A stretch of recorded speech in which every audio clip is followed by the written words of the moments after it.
মাকে খুন করল ছেলে। এই ঘটনায় পুলিশ অভিযুক্ত সিভিক ভলেন্টিয়ার সুকান্ত বিশ্বাসকে গ্রেপ্তার করেছে। ভীমপুর থানা এলাকার এই ঘটনায় ব্যাপক চাঞ্চল্য দেখা দিয়েছে। পুলিশ জানিয়েছে মৃতের নাম যমুনা বিশ্বাস, তার বয়স 52। অভিযুক্ত যুবক ভীমপুর থানার সিভিক ভলেন্টিয়ার।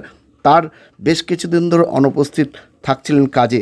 এই ঘটনার পর ভীমপুর থানার পুলিশ গিয়ে মৃতদেহ উদ্ধার করে কৃষ্ণনগর শক্তিনগর জেলা হাসপাতালে ময়না তদন্তের জন্য পাঠিয়েছে।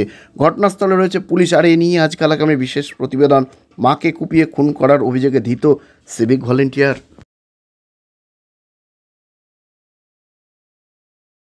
জানি রে, আমি তো একটু আগে ফোন করলাম বাবার কাছে, বললো বাবা ব্যাঙ্গালোরে নিয়ে যাবে, তো দাদার কদিন পরে আমি নিয়ে যাবো বাড়ি রে।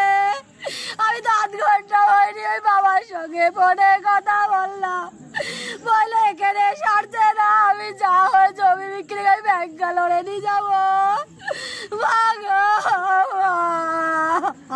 আর কি যাবো, পুলিশে যা করে তাই করুক। আমি তো জানিনি, বাইছিলাম না, আমি ছিলাম একটু ছেলে করতে আগে ছিল, এখন পাগল হয়ে গেছি, মাথা খারাপ। তো 1 বছর 2 আগে আমি ওরা বলতাম না, আমি জানি না, অশান্তি হয় না, মাথা দিয়ে ওষুধ খাচ্ছি, ও খাই সারছে না, ও খাই সারছি না। আমি কলকাতা, কৃষ্ণনগর, বহরমপুর, বেতুয়াই, ব্যারাকপুর সব জায়গায় এখন কলকাতা লোক গোড়ায় কোপ বেরিয়েছে, আমি কি করছি, আমি আর কি চাইবো। এখন আমার ছেলে ওকে পাগলা করে বোঝা, সবাই নিয়ে গিয়ে ভর্তি করে দিয়ে আসুক, 1-2 বছর 5 বছর 10 বছর থাকা কখনো ওনাকে রাখতে হবে জেলে।